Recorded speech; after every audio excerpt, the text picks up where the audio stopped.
Lecture du livre de la sagesse.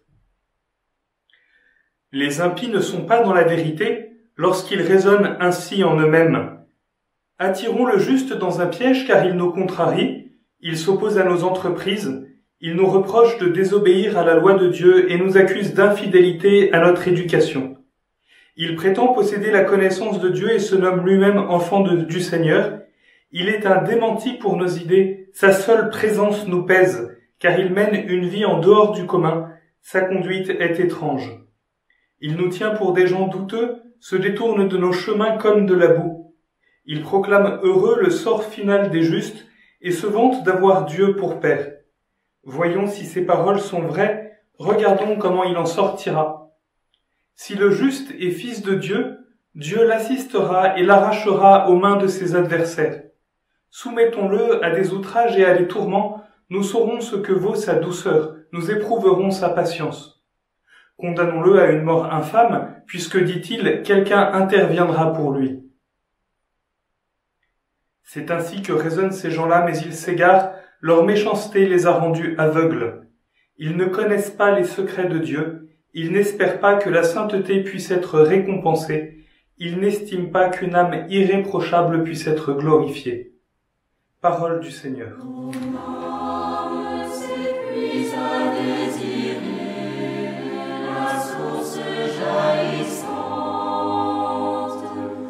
Chers amis, vous connaissez peut-être des gens presque parfaits. Je ne parle pas seulement du blond de Gad Elmaleh, vous savez, ce personnage à qui tout réussit, quoi qu'il fasse, tout se passe bien. T'as vu le blond quand il mange un sandwich? Putain, la mayonnaise, elle sort pas. Non, je parle de gens qui arrivent toujours à choisir le bien et à refuser le mal. De gens dont la présence et l'exemple nous rappellent justement quel est le bon chemin. Alors par exemple, pour les enfants, vous savez, ce sont ces enfants qui, à l'école, sont toujours obéissants, qui écoutent leurs parents, qui, en plus, sont bons camarades, disent la vérité, sont sympathiques avec les autres. Voilà, ils nous rappellent quel est le bon chemin. Pour les adultes, pour les parents, peut-être, c'est ce couple qui arrive à conjuguer assez bien la vie familiale et la vie professionnelle. Ce couple qui arrive à poser des choix que nous n'arrivons pas encore à poser.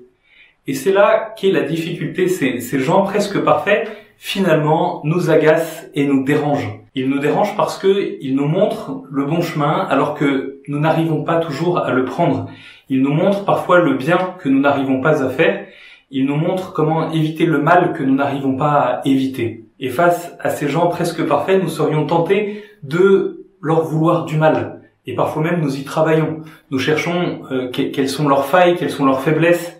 Et puis parfois, par nos médisances, par nos propos, nous allons chercher soit à leur tendre un piège, comme dans le livre de la sagesse, soit au moins à éveiller quelques failles dans cette attitude qui nous semble presque parfaite. Chers amis, aujourd'hui, en nous proposant le livre de la sagesse, le Seigneur veut nous rappeler que la lumière des saints qui nous entourent, la lumière de ceux qui nous entourent en tout cas, qu'ils soient saints ou qu'ils ne le soient pas, cette lumière-là n'est pas là pour nous mettre dans l'ombre, mais au contraire pour nous être communiqués.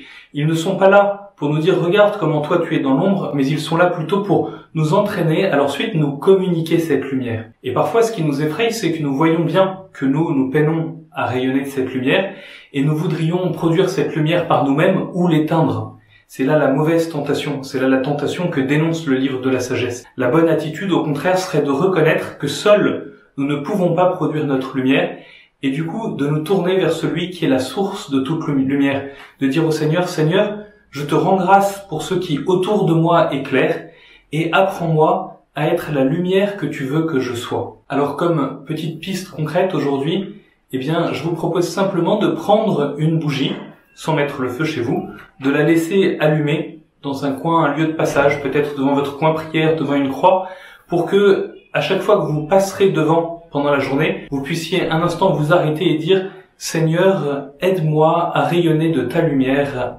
Amen ».